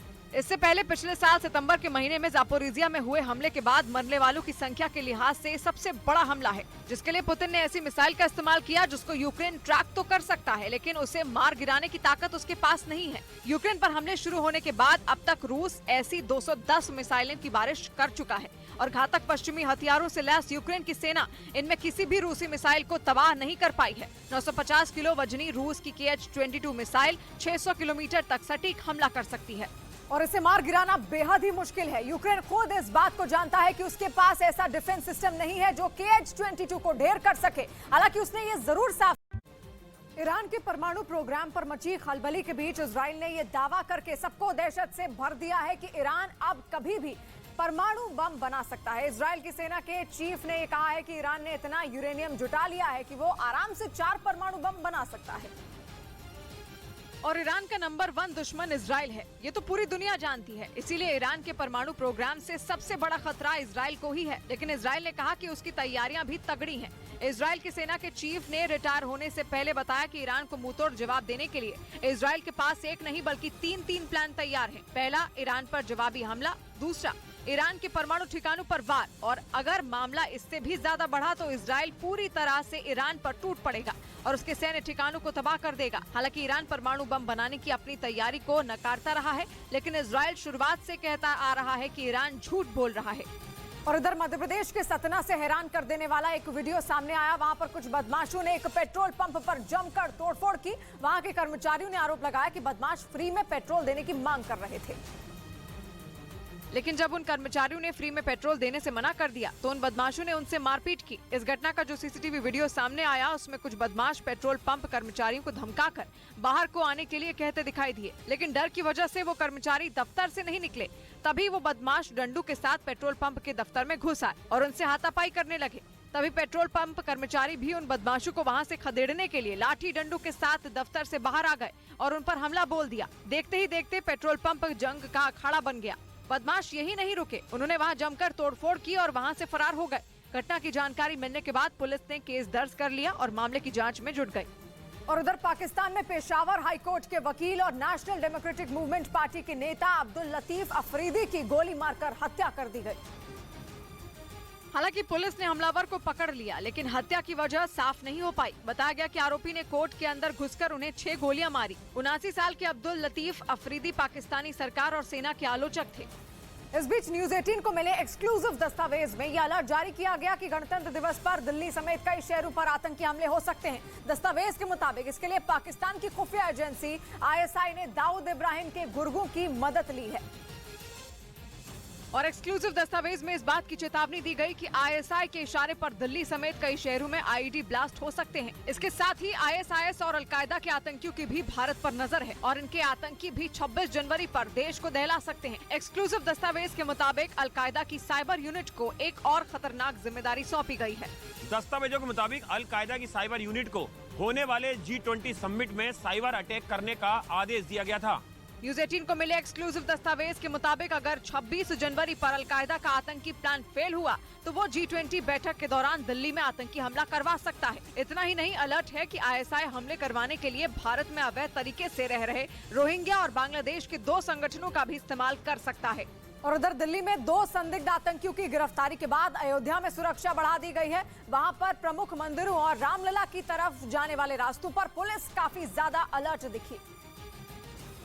ताकि किसी भी सूरत में सुरक्षा में कोई चूक ना हो। अयोध्या की सड़कों पर चप्पे चप्पे पर पुलिस के जवान वहां से गुजरने वाली गाड़ियों की चेकिंग करते दिखे। जो संवेदनशील चौराहे हैं वहां पर चेकिंग व्यवस्था की जा रही है। पुलिस के जवानों ने अयोध्या में घुसने वाले लोगों के पहचान पत्र भी चेक किए। यही नहीं, प्रमुख मंदिरों की तरफ जाने वाली सड़कों पर भी काफी सख्ती से चेकिंग की गई। और इधर दिल्ली पुलिस ने विराट कोहली, रोहित शर्मा और महेंद्र सिंह धोनी की बेटियों को ट्रोल किए जाने के मामले में एफआईआर दर्ज कर ली। इस मामले में दिल्ली महिला आयोग की अध्यक्ष स्वाति मालीवाल ने दिल्ली पुलिस को नोटिस जारी किया था, जिस पर एक्शन लेते हुए दिल्ली पुलिस ने सोशल मीडिया पर गलत टिप्पणियां करने वालों के खिलाफ एफआईआर दर्ज कर ली। असल में सोशल मीडिया पर कुछ लोगों ने विराट कोहली, रोहित शर्मा और महेंद्र सिंह धोनी की बेटियों को ट्रोल करते हुए गलत टिप्पणियां की थी। इस मामले में ये कार्रवाई की गई। उधर बिहार के बक्सर में केंद्रीय राज्य मंत्री अश्विनी चौबे के काफिले में शामिल एक गाड़ी हादसे का शिकार हो गई, जिसमें उस गाड़ी में सवार 5 पुलिसकर्मी घायल हो गए, जिससे वहां अफरा तफरी मच गई। हादसे के बाद पलटी गाड़ी से पुलिस के जवानों को निकाला गया। केंद्रीय राज्य मंत्री अश्विनी चौबे भी अपनी गाड़ी से उतरकर मदद करने पहुंचे। उन्होंने घायलों को अस्पताल पहुंचाया और बाद में उन्होंने ट्वीट कर इस घटना की जानकारी दी। हादसा केंद्रीय राज्य मंत्री अश्विनी चौबे के बक्सर से पटना लौटते वक्त हुआ। और इस बीच उत्तर प्रदेश के संभल में बीएसपी अध्यक्ष मायावती के जन्मदिन पर आयोजन एक कार्यक्रम में केक के लिए भगदड़ मच गई, जिसका वीडियो सोशल मीडिया पर वायरल हो गया, जिसमें कई लोग केक लेने के लिए एक दूसरे पर ही गिरते दिखाई दिए। जिसके हाथ में जितना केक आया वो उसे लेकर वहां से फरार होता नजर आया। देखते ही देखते वहां केक के लिए लूट मच गई, जिसके बाद हालात ऐसे हो गए कि लोग एक दूसरे पर ही चढ़ गए। गनीमत ये रही कि इस दौरान किसी को चोट नहीं आई। मैं उम्मीद थी कि 1000 आदमी आएंगे, आ गए यहाँ पे 7000 आदमी, 8000। केक की लूट के दौरान वहां पर लगी डॉक्टर भीमराव अंबेडकर और कांशी राम की तस्वीर भी गिरते गिरते बची। असल में बीएसपी अध्यक्ष मायावती के जन्मदिन पर कार्यकर्ताओं ने बर्थडे पार्टी का आयोजन किया, लेकिन जब केक खाने की बारी आई तो वो खुद को रोक नहीं सके और वो एक दूसरे के ऊपर ही चढ़ गए। इधर उत्तराखंड के देहरादून में भर्ती परीक्षा के मामले में 20 दरोगा को सस्पेंड कर दिया गया। ये कार्रवाई 2015 में हुई सीधी दरोगा भर्ती में धांधली को लेकर हुई, जिसमें 20 दरोगा को सस्पेंड कर दिया गया। बताया गया कि इस मामले की जब तक जांच पूरी नहीं हो जाएगी ये सभी सस्पेंड रहेंगे। दरोगा सीधी भर्ती परीक्षा पंतनगर विश्वविद्यालय ने कराई थी। आरोप है कि दरोगा के साथ साथ विश्वविद्यालय के कुछ कर्मचारी भी इसमें शामिल हैं। और इस बीच यूरोप के देशों के हाथ एक ऐसा खजाना लगा है जिससे चीन की टेंशन बढ़ गई। इस खजाने के भूते यूरोप की अर्थव्यवस्था को पंख लग सकते हैं और चीन को बहुत बड़ा झटका लगना तय है, क्योंकि यूरोप में धरती का एक ऐसा खजाना मिला जो दुनिया में आर्थिक संतुलन बदल कर रख देगा। खबर है कि स्वीडन में सबसे दुर्लभ खनिज भंडारों का बहुत बड़ा खजाना मिला। ये ऐसे खनिज हैं जो आने वाले कई दशकों तक दुनिया की सबसे बड़ी जरूरत होंगे। इलेक्ट्रिक गाड़ियां हो या किसी भी तरह की टरबाइन हो, इन खनिजों के बिना बनने मुमकिन नहीं है। चीन इन्हीं खनिजों के छोटे से भंडार के बूते पूरी दुनिया को मुट्ठी में बंद करने के सपने देख रहा था, लेकिन स्वीडन की धरती में दबे खजाने ने उसके अरमानों पर बुरी तरह पानी फेर दिया, क्योंकि ज्यादातर देशों के साथ चीन के कारोबारी रिश्ते इस खजाने के मिलने के बाद अब बदल जाएंगे। सबसे बड़ी बात तो ये कि जो मेटल यूरोप के और स्वीडन की धरती में मिले वो अब तक पूरा यूरोप चीन से मंगवाता रहा है। और यूरोप में कार बनाने वाली कंपनियों का बहुत बड़ा उद्योग है। यहाँ तक कि इलेक्ट्रॉनिक्स में भी यूरोप का दबदबा है। इन उद्योगों की 98% निर्भरता खास मेटल के लिए अब तक चीन पर रही थी, जिसका सीधा मतलब है कि ये इन उद्योगों की वजह से चीन भारी भरकम कमाई कर रहा था, लेकिन उसकी इस कमाई पर पूरी तरह ब्रेक लगाना तय हो गया। परेशानी ये है कि स्वीडन को इन खनिजों का उत्पादन करने में अभी लंबा वक्त लगेगा, क्योंकि स्वीडन के पास इस तरह के खनन की मंजूरी अभी नहीं है। इसीलिए स्वीडन को ये खनन शुरू करने में कुछ साल लग सकते हैं। लेकिन जैसे ही यह खनन शुरू होगा तो चीन का दबदबा केवल यूरोप में ही नहीं बल्कि पूरी दुनिया में कम हो जाएगा। अब तक चीन इन दुर्लभ मेटल के दम पर कई देशों को मजबूर करता रहा है और कई छोटे देश चीन के साथ मजबूरी में कारोबार करते रहे हैं, लेकिन यूरोप के हाथ इतना बड़ा खजाना लगते ही ताकत के समीकरण बदल जाएंगे। पता चला है कि दुर्लभ खनिजों का ये भंडार करीब 10 लाख टन से भी ज्यादा है। जहां से ये खजाना मिला वो जगह स्टॉकहोम से उत्तर में करीब 1000 किलोमीटर की दूरी पर है। इनमें ऐसे कई दुर्लभ मेटल हैं जिनका इस्तेमाल चुंबक और ऑप्टिक लेंस बनाने में होता है। इसके अलावा पॉलिशिंग में इस्तेमाल होने वाले मेटल हो या आयरन ओर हो, इस खजाने के बिना किसी car, computer, AC, smart watch, smartphone या इलेक्ट्रॉनिक्स के किसी भी सामान का बनना मुमकिन नहीं है। माना जा रहा है कि जैसे ही स्वीडन में इस खजाने का खनन शुरू होगा, चीन के अच्छे दिन भी गुजरे जमाने की बात हो जाएगी। और इधर महाराष्ट्र के अहमदनगर में 2 समुदाय के लोगों में विवाद हो गया, जिसमें दोनों ओर से पत्थरबाजी हुई और कई गाड़ियों में तोड़फोड़ भी की गई। जिसके पीछे पतंग उड़ाने पर शुरू हुए विवाद को बताया गया। मामूली बात पर शुरू हुआ झगड़ा हिंसक हो गया, जिसमें 2 युवक घायल हुए। पत्थरबाजी और तोड़फोड़ के सीसीटीवी वीडियो के आधार पर पुलिस ने कई लोगों को पूछताछ के लिए हिरासत में लिया। और उधर अफगानिस्तान में अचानक तापमान में आई भारी गिरावट जानलेवा साबित हुई। वहां पर ठंड से करीब 20 लोगों की मौत हो गई, जिसकी जानकारी अफगानिस्तान की मीडिया के हवाले से दी गई। बताया गया कि अफगानिस्तान के हेरात और खोस्त समेत कई प्रांत में कड़ाके की ठंड में 20 लोगों की जान चली गई। इसके अलावा कई लोग अस्पतालों में भर्ती हैं। और इधर सचिन पायलट ने राजस्थान में किसान रैलियां शुरू कर दी। ये रैलियां वो राजस्थान के पश्चिमी इलाके में कर रहे हैं, यानी राजस्थान के उस हिस्से से जहां से राज्य की 40% विधानसभा सीटें आती हैं। और पायलट का वहां किसान रैली करने का मकसद हाईकमान को अपनी ताकत दिखाना है। माना जा रहा है कि पायलट अपनी रैलियों में जुटी भीड़ से आला कमान को ये बताना चाहते हैं कि उनकी राजस्थान के हर हिस्से में चलती है, जबकि इससे पहले कहा जा रहा था कि वो पूर्वी राजस्थान में ज्यादा शक्तिशाली हैं। बड़ी बात यह है कि 23 जनवरी से बजट सत्र शुरू होने वाला है, जिससे पहले पायलट कांग्रेस नेतृत्व पर दबाव बनाना चाहते हैं, क्योंकि खबर आई थी कि पिछले ही हफ्ते उन्होंने राहुल गांधी तक संदेश भेज दिया था और कहा था कि अगर गहलोत बजट पेश कर देंगे तो फिर राजस्थान में नेतृत्व बदलने का कोई मतलब नहीं। जबकि गहलोत कुर्सी छोड़ने के मूड में नहीं है, यानी बीजेपी से लड़ने वाली कांग्रेस के राजस्थान के 2 नेताओं की लड़ाई खत्म ही नहीं हो रही और चुनाव कुछ महीने दूर है। और अगर राजस्थान कांग्रेस की कला नहीं थमी तो बीजेपी की सत्ता में लौटने की कोशिश कामयाब हो सकती है। और इस बीच इजराइल में सत्ता बदलते ही अमेरिका के लिए टेंशन बढ़ती दिखने लगी है। इजराइल के प्रधानमंत्री बेंजामिन नेतन्याहू ने रूस के साथ दोस्ती बढ़ाने के संकेत दिए। और अगर ऐसा हो गया तो अमेरिका के लिए भी टेंशन बढ़ेगी और यूक्रेन के लिए भी। नेतन्याहू के आने से पहले तक इजराइल की विदेश नीति इससे काफी अलग थी। इजराइल अब तक यूक्रेन के साथ हर हाल में खड़ा दिख रहा था। इजराइल ने लगातार यूक्रेन पर हमला करने के लिए रूस पर हमले किए, लेकिन नेतन्याहू ने आते ही इस बात के संकेत दिए कि वो रूस के साथ रिश्तों को नए सिरे से गढ़ेंगे। मतलब ये कि वो बहुत कुछ उसी रास्ते पर चलेंगे जिस रास्ते पर भारत चल रहा है। जैसे भारत ने यूक्रेन की जंग से अपने आप को पूरी तरह अलग रखा है, बहुत कुछ वैसा ही कदम इजराइल भी उठा सकता है। यानी नेतन्याहू की कोशिश ये होगी कि इजराइल के रिश्ते रूस के साथ कुछ बेहतर हो सकें, जिसका फायदा इजराइल को कारोबार के नजरिए से तो होगा ही, सबसे बड़ा फायदा उसे सीरिया में होगा, क्योंकि सीरिया में इजराइल को रूस की सेना का साथ मिल सकेगा, जिसकी उसे सख्त जरूरत है। हालांकि इसका सबसे बड़ा असर ईरान के साथ रिश्तों पर पड़ेगा, क्योंकि अब तक ईरान और इजराइल की लड़ाई का फायदा अमेरिका उठाता रहा है।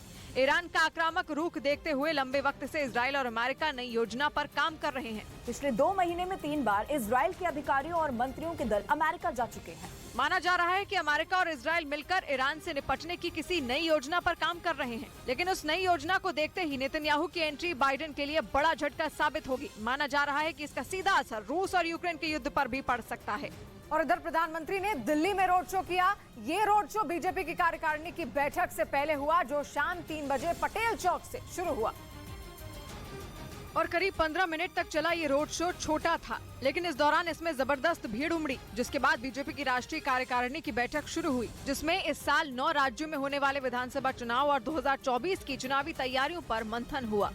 और इस बीच अमेरिकी राष्ट्रपति जो बाइडेन के घर से कुछ और सीक्रेट दस्तावेज मिले हैं। ये दस्तावेज बाइडेन की लाइब्रेरी से मिले। व्हाइट हाउस ने पहले बताया था कि वहां से केवल 1 पन्ना बरामद हुआ था, लेकिन अब व्हाइट हाउस ने बताया कि बाइडेन के घर की लाइब्रेरी से गोपनीय दस्तावेजों के 6 पन्ने मिले हैं, जबकि पिछले साल दिसंबर में बाइडेन के गैराज से और नवंबर में उनके पुराने दफ्तर, जिसका नाम पेन बाइडेन सेंटर है, वहां से सीक्रेट दस्तावेज मिले थे, जो बाइडेन के उपराष्ट्रपति कार्यकाल के दौरान के थे। लेकिन जांच आगे बढ़ते ही सीक्रेट कागजों की संख्या भी बढ़ गई और नए नए सवाल खड़े होने लगे, क्योंकि डोनाल्ड ट्रंप पहले दिन की कार्रवाई के बाद से एफबीआई से के सवाल पूछ रहे हैं। उन्होंने आरोप लगाया कि एफबीआई ने दबाव में आकर बाइडेन के घर और दफ्तर पर रेड नहीं डाली और सरकार की ओर से नियुक्त वकील ही मामले की जांच कर रहे हैं। जबकि सितंबर 2022 में फ्लोरिडा में ट्रंप के घर पर एफबीआई ने छापा मारा था।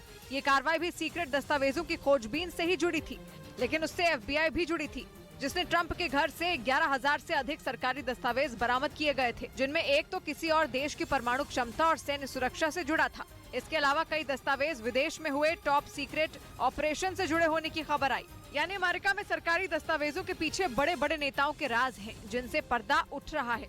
पहले ट्रंप के घर से सीक्रेट कागज मिले और अब बाइडेन के, यानी ये मामला मामूली तो बिल्कुल नहीं है।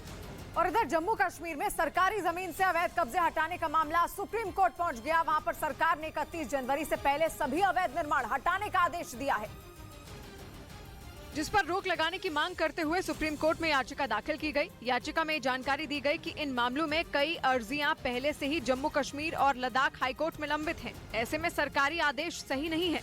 सीजीआई ने याचिकाकर्ता को इस मामले में विचार करने का भरोसा दिया। इससे पहले वहां पीडीपी कार्यकर्ता सड़कों पर उतर आए और सरकार के फैसले पर विरोध जताया। उधर केंद्रीय मंत्री अश्विनी चौबे पटना में प्रेस कॉन्फ्रेंस के दौरान फूट फूट कर रोने लगे। वो बीजेपी नेता परशुराम चतुर्वेदी की अचानक हार्ट अटैक से हुई मौत से दुखी हो गए, जिसकी खबर उन्हें प्रेस कॉन्फ्रेंस के दौरान मिली और वो अपने आंसू रोक नहीं पाए। कुछ दिन पहले ही बक्सर में परशुराम चतुर्वेदी और अश्विनी चौबे एक साथ धरने पर बैठे थे। और इस बीच पृथ्वी से कोसों दूर मौजूद शनि ग्रह पर भी जीवन मुमकिन हो सकता है। ऐसा इसलिए क्योंकि वैज्ञानिकों को शनि के एक चांद पर बर्फ होने के सबूत मिले हैं, जिसके बाद एक और ग्रह पर जिंदगी के होने की उम्मीद जग गई। वैज्ञानिकों को शनि के चांद एनसेलाडस और यूरोप के देश आइसलैंड में कई तरह की समानताएं मिली हैं। एक स्टडी में सामने आया कि शनि के चांद एनसेलाडस के कुछ हिस्सों में 700 मीटर तक गहरी बर्फ की चादर है और ये बर्फ शनि के चांद की सतह के नीचे मौजूद खारे पानी के समंदर से बनी है। बरसों से वैज्ञानिक अंतरिक्ष में दूसरे ग्रहों पर पानी की खोज में लगे हैं, क्योंकि पानी से ही जीवन मुमकिन है। वैज्ञानिकों को पृथ्वी के अलावा मंगल ग्रह पर जीवन की उम्मीद नजर आती है, लेकिन अब शनि ने भी उन्हें खुशखबरी दे दी है। और इधर पंजाब के फरीदकोट में पिस्तौल के दम पर एक मेडिकल स्टोर मालिक और उसके बेटे से लूट हुई, जिसका सीसीटीवी वीडियो सामने आया, जिसमें एक बदमाश दवा दुकान के अंदर बातचीत करता दिखा, जबकि उसके 2 साथी बाहर खड़े नजर आए। कुछ देर बाद तीनों बदमाशों ने दुकानदार और उसके बेटे पर हमला बोल दिया। आरोप है कि बदमाश करीब 40,000 रुपए कैश के अलावा लाइसेंसी पिस्तौल लेकर फरार हो गए। उधर दुनिया में दूसरे नंबर पर नेचुरल गैस का खजाना जिस देश में है, वहां नेचुरल गैस की भारी किल्लत पैदा हो गई। ईरान में नेचुरल गैस की कमी होने की वजह से हंगामा खड़ा हो गया, क्योंकि वहां कुछ दिनों से काम धंधे ठप पड़े हैं, कारखाने बंद करने पड़ गए, स्कूलों और सरकारी दफ्तरों तक को बिजली नहीं मिल रही, इसीलिए उन्हें भी बंद करने का आदेश जारी कर दिया गया। परेशान लोग इकट्ठा होकर सरकारी दफ्तरों के सामने पहुंच गए और प्रदर्शन करने लगे। हंगामे की वजह यह है कि पूरे ईरान में नेचुरल गैस की भारी किल्लत खड़ी हो गई। भारी ठंड और बर्फबारी के कारण वहां नेचुरल गैस की डिमांड ऐतिहासिक स्तर पर पहुंच गई, लेकिन सप्लाई में भारी कमी आ गई। हालात इतने बिगड़ गए कि गाड़ियों को सीएनजी तक नहीं मिल रही। अहम सड़कों पर दूर दूर तक बंद पड़ी गाड़ियों की कतार देखने को मिली। लोगों को ईरान में नेचुरल गैस के इतने बड़े संकट का सामना पहले कभी नहीं करना पड़ा। ईरान वो देश है जिसके पास नेचुरल गैस का दूसरे नंबर पर सबसे बड़ा भंडार है। और इधर उत्तर प्रदेश के प्रतापगढ़ में मरीज की मौत के बाद गुस्साए परिवार वालों ने जमकर हंगामा किया, जिसका सीसीटीवी वीडियो सामने आया, जिसमें मरीज की मौत के बाद गुस्साए परिवार वाले हंगामा करते दिखे। अस्पताल के कर्मचारी ने समझाने की कोशिश की तो उसके साथ भी मारपीट की गई। वीडियो में महिलाएं भी मारपीट करती दिखी। काफी गंभीर हालत में था, जिनको प्राथमिक उपचार यहाँ किया गया। आरोप है कि दिलीप सरोज नाम के मरीज की मौत गलत इंजेक्शन देने से हुई। वहीं पुलिस ने इस मामले में कार्रवाई करते हुए एक आदमी को हिरासत में ले लिया। और उधर रूस में फंसी भारत की सबमरीन आईएनएस सिंधु रत्न को भारत लाने का काम शुरू हो गया है। लंबे वक्त से ये पनडुब्बी रूस में है, जिसे वहां मरम्मत के लिए भेजा गया था, लेकिन रूस और यूक्रेन में जंग छिड़ने के बाद ये मरम्मत का काम ऐसा फंसा कि सबमरीन को भारत लाना ही मुश्किल हो गया। कई महीने तो हालात बेहतर होने की उम्मीद में ही कट गए, लेकिन अब इसे वापस लाने के प्लान पर काम शुरू हो गया। खबर है कि रूस से आईएनएस सिंधु रक्षक को नॉर्वेजियन सागर के रास्ते लाया जाएगा। नॉर्वे तक पहुंचने के बाद इसे सी लिफ्ट कर भारत लाने की योजना है। आईएनएस सिंधु रक्षक भारतीय नौसेना के लिए एक बड़ी ताकत है। 1988 में इसे भारतीय नौसेना में शामिल किया गया, लेकिन 2013 और 2014 में हुए हादसों ने इसकी तकनीक और काबिलियत पर सवाल खड़े कर दिए, जिसके बाद इसे मरम्मत के लिए रूस भेजने का फैसला किया गया। और खबर है कि इस सबमरीन की मरम्मत का काम पूरा हो चुका है और जल्द ही इसे देश की समुद्री सीमाओं की सुरक्षा के लिए तैनात कर दिया जाएगा, जिसके बाद भारतीय नौसेना की ताकत कई गुना बढ़ जाएगी। हालांकि अभी ये साफ नहीं है कि आईएनएस सिंधु रक्षक को देश की किस सीमा पर तैनात किया जाएगा। साल 2013 में आईएनएस सिंधु रक्षक पर अचानक हुए ब्लास्ट के कारण 18 नौसैनिक शहीद हो गए थे। फिर 2014 में भी पनडुब्बी पर एक हादसा हुआ और उसके एक हिस्से में आग लग गई थी। इन दोनों हादसों के बाद इस पनडुब्बी को मरम्मत के लिए भेजने का फैसला किया गया था। इस मरम्मत के बाद भारत और रूस के बीच $70 करोड़ यानी करीब 6,000 करोड़ रुपए की डील हुई थी। और इस बीच पाकिस्तान के लिए आर्थिक बदहाली का दौर खत्म होने का नाम नहीं ले रहा है। खबर है कि पाकिस्तान में अब पेट्रोल की भी भारी किल्लत खड़ी हो सकती है। इसकी चेतावनी पाकिस्तान की सरकार को खुद वहां की एक एजेंसी ने दी है। पाकिस्तान की सरकार के सामने तेल कंपनियों का पक्ष रखने वाली एजेंसी का नाम है ऑयल कंपनी एडवाइजरी काउंसिल और उसी ने अंदेशा जताया है कि बहुत बड़ा तेल संकट खड़ा हो सकता है, क्योंकि पाकिस्तान की तेल कंपनियां इस वक्त विदेश से तेल मंगवाने में नाकाम हैं। खजाना तो उनके पास पहले ही खाली था। अब तेल कंपनियों पर बैंकों ने भी भरोसा करना बंद कर दिया। State bank of Pakistan Pakistan का सबसे बड़ा सरकारी बैंक है, लेकिन उस बैंक ने तेल कंपनियों को लेटर ऑफ क्रेडिट देना बंद कर दिया। लेटर ऑफ क्रेडिट देने का सीधा मतलब होता है गारंटी लेना। मतलब ये कि बैंक ने अगर लेटर ऑफ क्रेडिट जारी कर दिया तो दुनिया इधर की उधर हो जाए, लेकिन बैंक को तो पैसे देने ही पड़ेंगे। ऊपर से पाकिस्तान की अर्थव्यवस्था की हालत इतनी खराब है कि बैंक अपना दामन साफ रखना चाहते हैं। खबर है कि इसी चक्कर में तेल के कुछ अंतर्राष्ट्रीय कार्गो रद्द तक करने पड़े और इसका सीधा मतलब ये कि पाकिस्तान में पेट्रोल और डीजल का पहुंचना बंद हो गया है। अगर बैंकों ने लेटर ऑफ क्रेडिट जारी नहीं किए तो पाकिस्तान में सारी गाड़ियों के पहिए थम जाएंगे और हाहाकार मच जाएगा। मतलब ये कि पूरे पाकिस्तान में पेट्रोल और डीजल मिलना बंद हो जाएगा। ऑयल कंपनी एडवाइजरी काउंसिल ने इसीलिए वहां की सरकार को चिट्ठी लिखी है और इस खतरे से आगाह करवाया है। ऐसा तब हुआ जब पहले से पाकिस्तान में महंगाई ऐतिहासिक ऊंचे स्तर पर है। एक साल में वहां महंगाई 50% तक बढ़ गई। आटे की किल्लत के लिए वहां गोलियां चलने की नौबत है। दूध की कीमत 150 रुपए लीटर तक जा चुकी है और सरसों का तेल 550 रुपए तक बिक रहा है। मतलब ये कि पाकिस्तान में मचा हाहाकार अभी लोगों को और परेशान करेगा। माना जा रहा है कि तेल खत्म होने से पहले वहां पेट्रोल डीजल की कीमतों में आग लगने वाली है। और इधर उत्तर प्रदेश के मेरठ कॉलेज में छात्र के 2 गुट आपस में भिड़ गए। बताया गया कि कॉलेज में दबदबे को लेकर छात्र के 2 गुटों में जमकर गोलियां चली, जिसमें कई छात्र घायल हो गए। घटना की जानकारी मिलने के बाद पुलिस ने उन लोगों को अस्पताल में भर्ती कराया। आसपास के थानों का फोर्स यहाँ मौके भेजा गया है। बाकी चीजों की जांच पड़ताल की जा रही है। वहीं इस मामले में केस दर्ज कर पुलिस इसकी जांच में जुट गई। उधर रूस की सेना ने एक वीडियो जारी किया जिसमें उसके सैनिक यूक्रेन के ठिकानों पर ताबड़तोड़ हमला करते नजर आए। रूस ने दावा किया कि इस हमले में यूक्रेन को भारी नुकसान पहुंचा, जिसमें यूक्रेन के कई ठिकाने और बख्तरबंद गाड़ियां तबाह हो गई। रूस की तरफ से हमले का जो वीडियो जारी किया गया उसमें रूस के टैंक दुश्मन के ठिकानों पर ताबड़तोड़ मिसाइलें बरसाते दिखाई दिए। रूस की तरफ से दावा किया गया कि इस हमले में यूक्रेन के 5 सैनिकों की मौत भी हो गई। यही नहीं, इस हमले में दुश्मन की हथियारों से लैस कई बख्तरबंद गाड़ियां और टैंकों को तबाह करने का भी दावा किया गया। और इधर चंडीगढ़ से दिल दहला देने वाला एक वीडियो सामने आया। वहां पर एक तेज रफ्तार कार ने एक लड़की को कुचल दिया। ये घटना उस वक्त हुई जब वो कुत्तों को खाना दे रही थी। तभी उस तेज रफ्तार कार ने उस लड़की को जोरदार टक्कर मार दी। इस घटना का जो सीसीटीवी वीडियो सामने आया उसमें सड़क से कई गाड़ियां गुजरती नजर आई। इसी दौरान एक लड़की सड़क किनारे मौजूद कुत्तों को खाना देती हुई दिखाई दी। तभी सामने से आ रही तेज रफ्तार कार ने उसे जोरदार टक्कर मार दी। कार की रफ्तार इतनी तेज थी कि टक्कर लगने के बाद वो लड़की सड़क किनारे खड़ी एक दूसरी कार से जा टकराई। इस हादसे में वो बुरी तरह घायल हो गई, जिसे अस्पताल में भर्ती कराया गया। घटना की जानकारी मिलने के बाद पुलिस ने केस दर्ज कर लिया और आरोपी कार सवार की तलाश में जुट गई। और उधर राजस्थान के दौसा में पुरानी रंजिश में हुई गोलीबारी में एक ही परिवार के 2 लोगों की मौत हो गई, जबकि 3 घायल हो गए, जिन्हें पुलिस ने अस्पताल में भर्ती कराया। गुस्साए लोगों ने दौसा के मंडावर में रास्ता जाम कर प्रदर्शन भी किया। इस दौरान पीड़ित परिवार रोता बिलखता नजर आया। इनकी आपस में पहले से रंजिश चल रही थी। बताया गया कि 2 परिवारों में रंजिश 3 महीने पहले सड़क हादसे में हुई मौत के बाद शुरू हुई, जिसे लेकर हत्या का मुकदमा भी दर्ज कराया गया था। हिफाजत में कोई पलता हुआ नासूर लगता है। हिफाजत में कोई पलता हुआ नासूर लगता है। सियासत से बहुत छोटा हर एक कानून लगता है। सौबात की एक बात कही आलोक ने, मजा आता है अक्सर यूं बुझाने में चिरागों को, हवा को क्या पता कितना जिगर का खून लगता है। तो मिलते हैं कल जब घड़ी इशारा करेगी 9 बजे रात का। वक्त होगा सौबात की एक बात का।